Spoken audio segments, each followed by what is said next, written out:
오늘 본문에 보시면 사울 왕으로 인하여 슬퍼하는 사무엘에게 하나님이 이렇게 말씀하십니다. 내가 이미 사울을 버려 이스라엘의 왕이 되지 못하게 하였거늘 내가 그를 인하여 언제까지 슬퍼하겠느냐. 그러면서 너는 불에 기름을 채워가지고 가라. 그리고 내가 너를 베들레헴 사람 이세에게로 보내리니, 그러면서 그 이유를 이렇게 말씀하세요.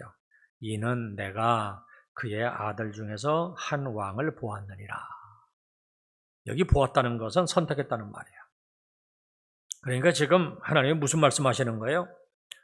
하나님이 한 왕을 선택하셨으니 너는 지금 이새의 집으로 가서 내가 선택한 자에게 기름을 부어 차기 왕을 세우라는 말씀이에요.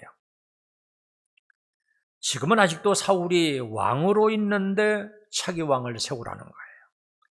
이건 영모잖아요. 두려운 일이에요. 그래서 본문 2절에 보면 사무엘이 이렇게 말해요. 사무엘이 이르되 내가 어찌 갈 수 있으리까? 사울이 들으면 나를 죽이리이다. 사울이 누구냐면 백성들이 우리에게도 왕을 세워달라 해서 처음으로 세운 왕이에요. 이스라엘을 40년 동안이나 통치를 했는데 그 기간을 초기와 중기와 그리고 마지막 10년으로 구분을 할 수가 있어요. 사울은 처음에 왕이 되는 과정에서 그리고 또 초기에는 백성들에게 큰 신뢰를 받았어요. 그런데 중반기에는 두 번의 큰 실수를 합니다. 사무엘상 13장에 보시면 블레셋과 전투할 때 월권을 행합니다. 엄청난 숫자의 블레셋 군인들이 쳐들어오니까 이스라엘 백성들이 겁을 먹고 흩어지는 것을 보고 다급해서 그만 자기가 제사장들이나 드릴 수 있는 제사를 직접 진례를 합니다.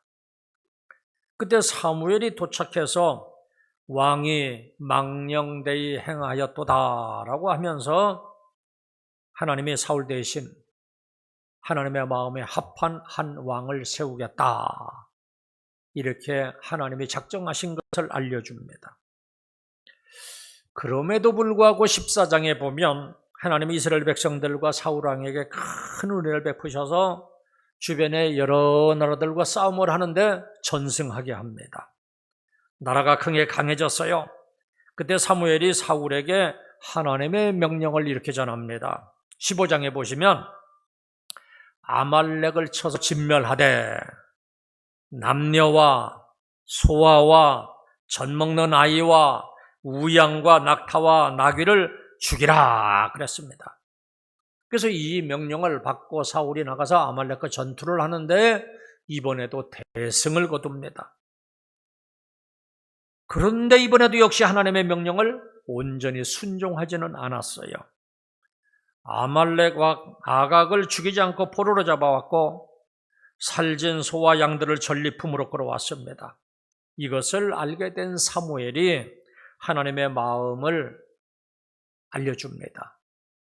15장 10절에 보니까 내가 사울을 왕으로 세운 것을 후회하노니 그래요. 후회하셨다는 것은 기대하셨다는 말이잖아요. 아직 기회가 있었던 거예요. 하나님은 처음 큰 잘못을 했음에도 불구하고 다시 한번 기회를 주셨는데 이번에도 역시 하나님의 말씀대로 행하지 않은 거예요. 이때 사무엘은 너무나도 유명한 말씀을 합니다. 순종이 제사보다 낫고 말씀을 듣는 것이 순양의 기름보다 낫다 그럽니다. 여러분, 이것은 우리에게도 하시는 말씀이에요. 우리가 아무리 예배를 드리고 기도를 많이 하고 하나님을 찬양할지라도 하나님의 말씀에 순종하지 않는다면 그것이 무슨 소용이 있겠어요? 하나님은 우리들이 말씀에 순종하면서 살아가기를 원하십니다. 그러기 위해서 우리가 예배를 통해서 은혜를 받고 하나님을 만나고 기도하면서 힘을 얻고 찬양을 하면서 우리 열정을 회복하는 거잖아요. 그리고는 정작 하나님의 말씀에 순종하지 않는다면 그런 것들이 무슨 소용이 있겠어요?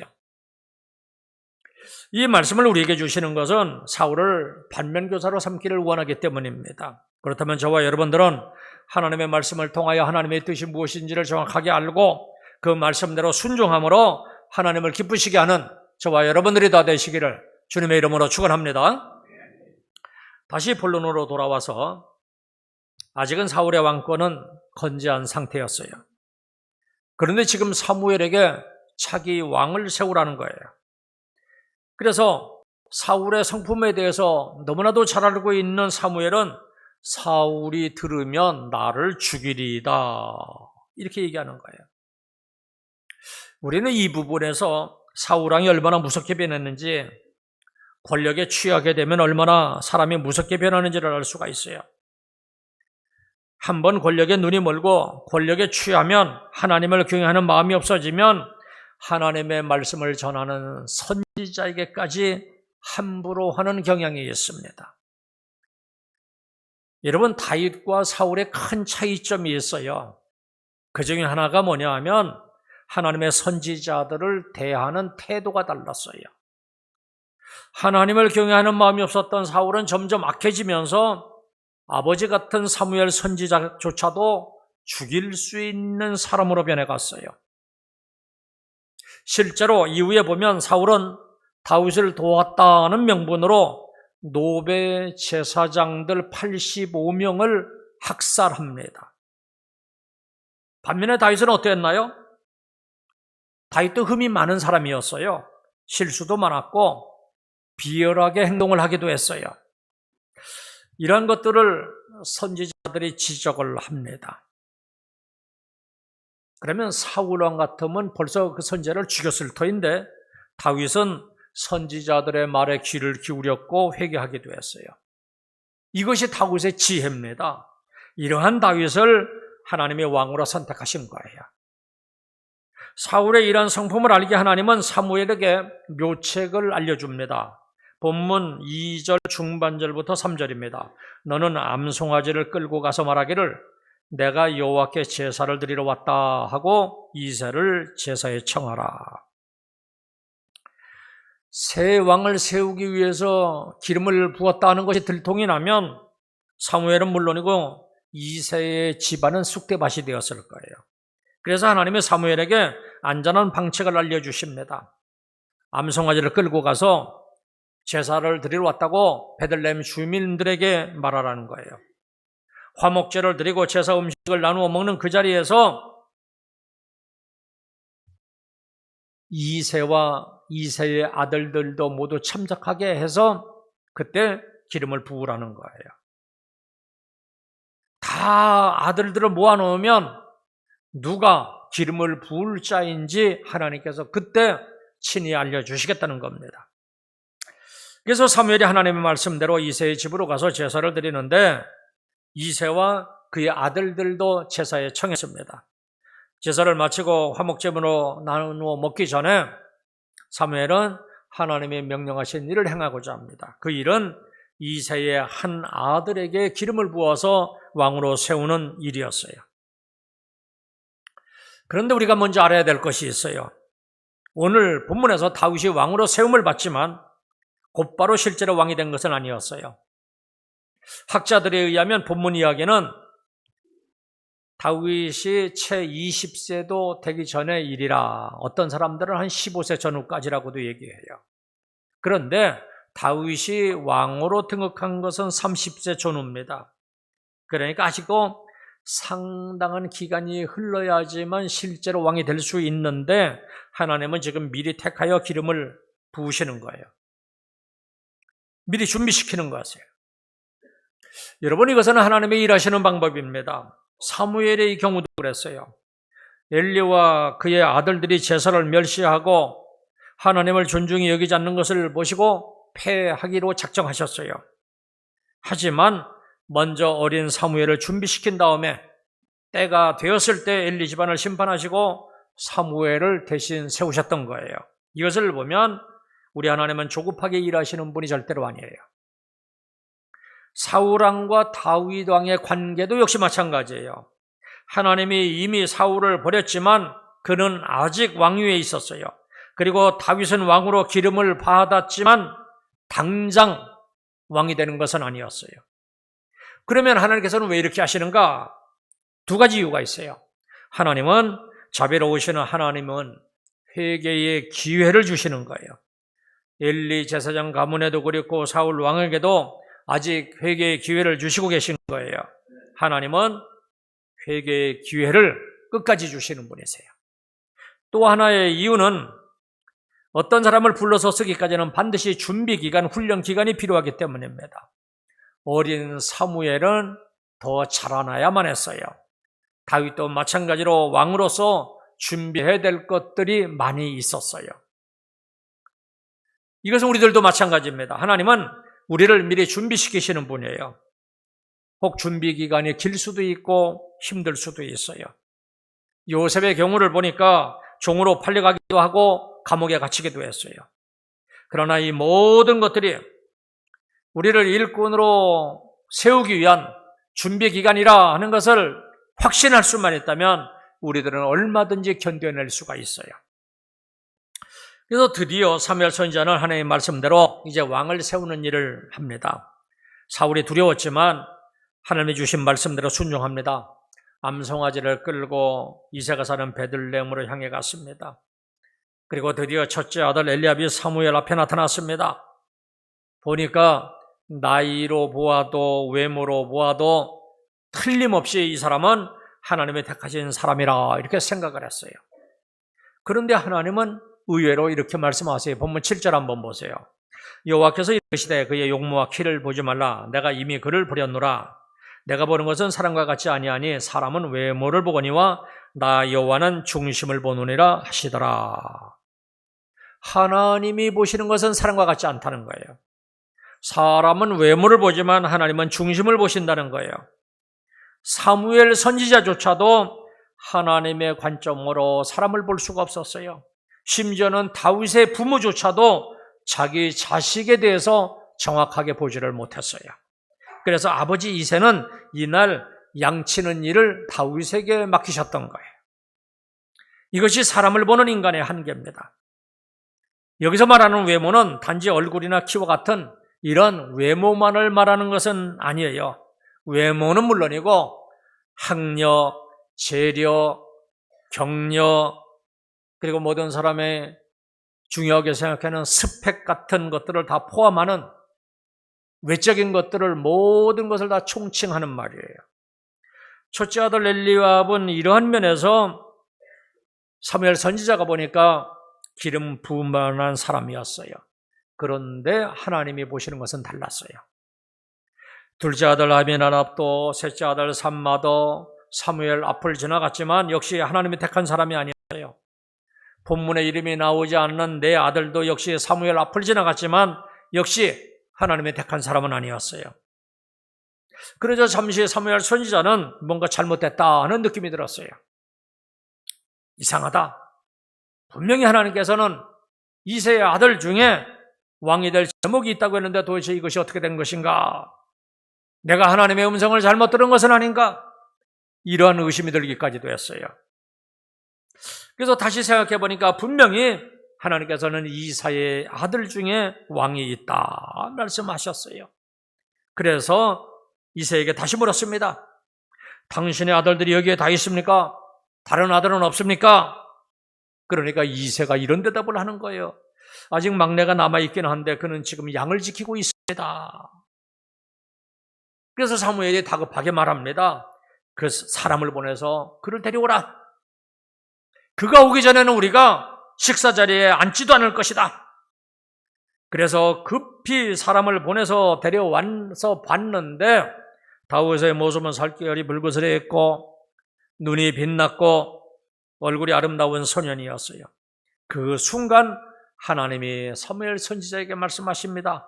이가 그니 일어나 기름을 부으라. 드디어 왕의 제목을 찾은 거예요. 그래서 사무엘은 기름 뿔병을 가져다가 형제들이 보는 앞에서 다윗에게 기름을 부었습니다. 기름을 붓는다는 것은 왕이나 제사장이나 선지자로 세움을 받았다는 이야기예요. 그러자 여호와의 영이 다윗에게 임하고 그날 이후로 다윗은 여호와의 영에 크게 감동이 되었습니다. 우리들은 이런 본문을 보면서 한 가지 궁금한 것이 있어요. 하나님은 왜 소년 다윗으로 하여금 왕으로 선택하신 것인가? 그 당시 더 뛰어나고 멋있는 사람들도 많았을 터인데 왜 양을 치고 있는 아직 어린 다윗을 선택하셨을까? 다윗의 이름은 사랑받는다는 의미인데 하나님은 왜 이처럼 다윗을 특별히 사랑하신 것인가? 도대체 다윗의 어떤 부분을 보시고 그토록 사랑하시고 왕으로 세우시는가? 그래서 하나님의 다윗을 왕으로 세우신 이유를 좀 살펴보겠습니다. 우선 제일 먼저 다윗은 그리스도 안에서 세움을 받은 거예요. 다시 말하면 그리스도 때문에 세움을 받은 거예요. 아마 의아할 거예요, 이 말씀을 들으면. 그런데 한번 가만히 생각해 보세요. 우리가 다 아는 것처럼 다윗이 예수님이 누구냐 하면 다윗의 자손으로 이 땅에 왔어요. 그래서 마태복음 1장 1절에 보면 예수님의 족보를 보시면 아브라함과 다윗의 자손 예수 그리스도의 계보라, 이런 말씀으로 시작을 하고 있어요. 예수님이 다윗의 자손인 것을 강조하고 있어요. 그런데 이것을 그리스도를 기준으로 다시 해석을 하면 어떻게 되는가? 하나님의 모든 택하심은 언제나 그리스도 안에서 이루어지는 거예요. 이러한 기준으로 다시 생각을 하면 다윗은 그의 후손 중에 영원히 왕으로 오실 그 예수 그리스도 때문에 왕으로 택함을 받은 것이에요.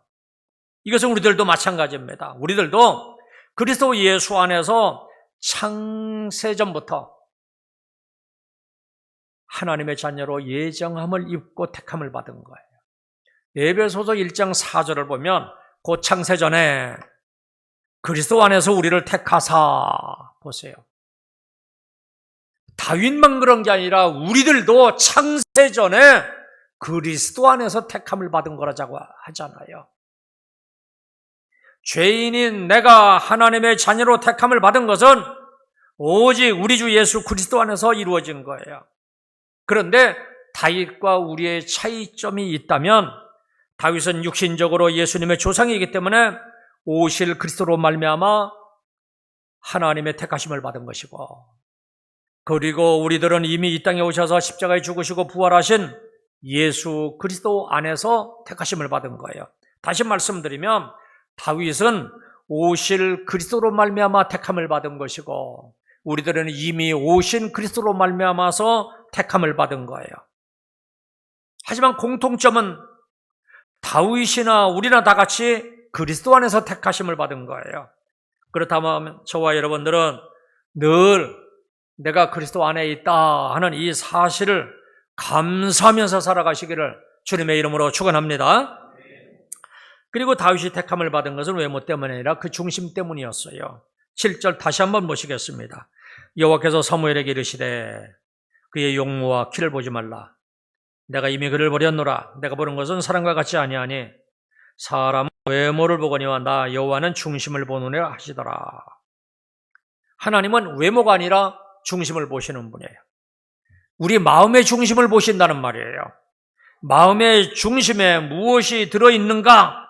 이것이 그 사람을 결정하는 거예요. 마음의 중심에 세상적인 것이 있고 인본주의적인 것이 있고 이기적인 욕망이 잔뜩 들어있으면 그 사람은 세상적인 사람이 될 수밖에 없어요. 그런데 다윗의 마음의 중심에는 하나님이 들어있었어요. 그래서 다윗은 언제나 하나님 중심으로 생각하고 하나님 중심으로 삼았어요. 항상 하나님을 선택했습니다. 사울왕과 다윗을 다시 비교를 해보면 사울은 한순간도 하나님 중심으로 살지 않았어요. 언제나 자기 중심적이고 자기 영광을 위해서 살아간 사람이에요. 그 증거를 보면은요, 사울이 전쟁을 나가는데 크게 승리를 했어요. 그러면 그 영광을 하나님께 돌려야 되는데 사울은 뭐를 했느냐면 자기를 위해서 기념비를 세웠어요. 그리고 또 사울은 하나님께 버림을 받는 그 순간에도 진정으로 회개를 해야 되는데 사무엘에게 백성들 앞에서 자기 체면을 좀 세워달라 이렇게 부탁을 해요. 사무엘상 15장 30절입니다. 한번 보세요. 사울이 이르되 내가 범죄하였을지라도 이제 청하옵나니 내 백성의 장로들 앞과 이스라엘 앞에서 나를 높이사 나와 함께 돌아가서 내가 당신의 하나님 여호와께 경배하게 하소서 하더라. 보세요.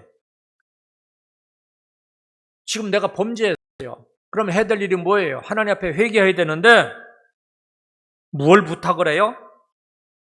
내 백성의 장로들과 백성들 앞에서 나를 높이사 나와 함께 예배를 드려달라고 부탁을 하고 있어요. 그러니까 지금 사울은 예배마저도 하나님의 영광을 위해서 드리는 것이 아니라 자기가 높임을 받기 위해서 드리는 거예요.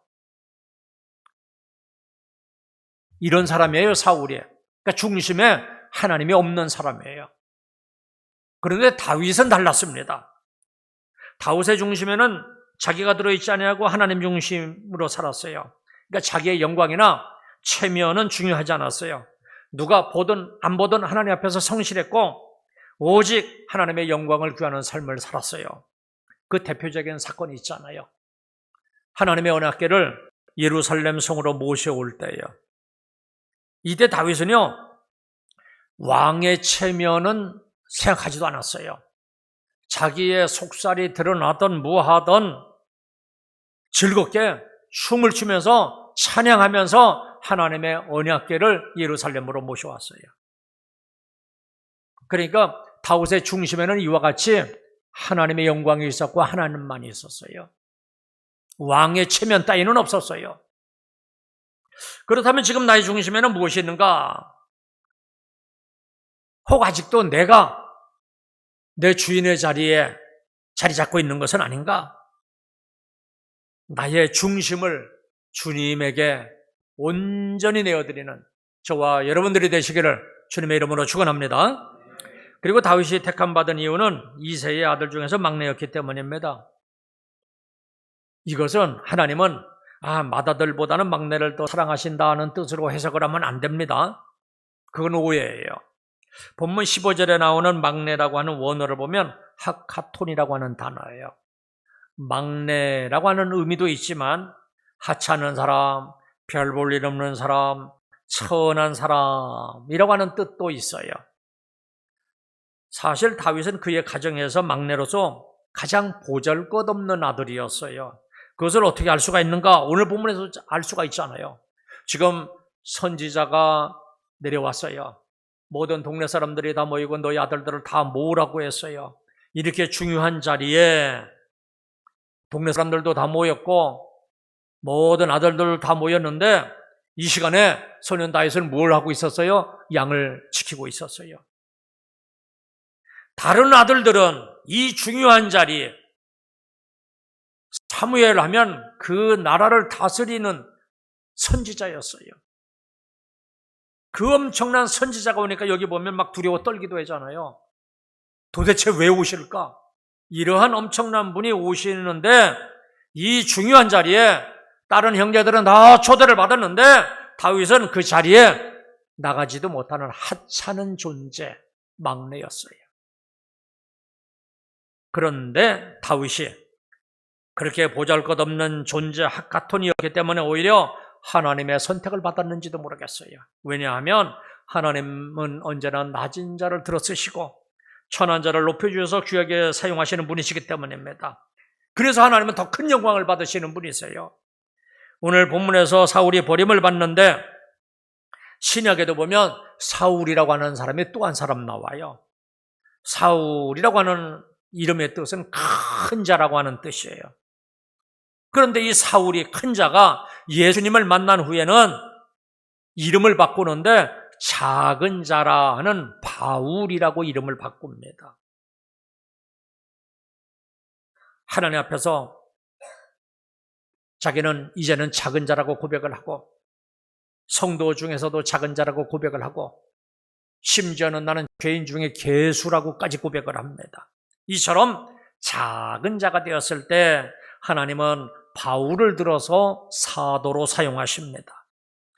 이처럼 하나님은 겸손한 자를 사용하세요. 작은 자에게 은혜를 주시는 분이세요. 하나님은 얼마든지 낮은 자, 천한 자를 높여주시고 사용하실 수 있는 분이십니다. 이러한 능력을 가지신 하나님은 우리가 자랑하지 못하도록 오히려 낮은 자, 약한 자를 들어서 강하게 사용하시는 분이십니다. 그렇다면 다윗이 하나님의 택하심을 받은 것은 아이러니하게도 그가 능력이 많은 사람이라서가 아니라 오히려 하카톤, 가정에서 멸시받고 천대받는 막내였기 때문에 하나님의 택하심을 받았다, 이렇게 생각할 수도 있어요. 이제 이후에 보시면 다윗은 10여 년이 지나고 왕이 되고 또 40년 동안 나라를 다스리는데 늘 하나님의 은혜 속에서 살아갑니다.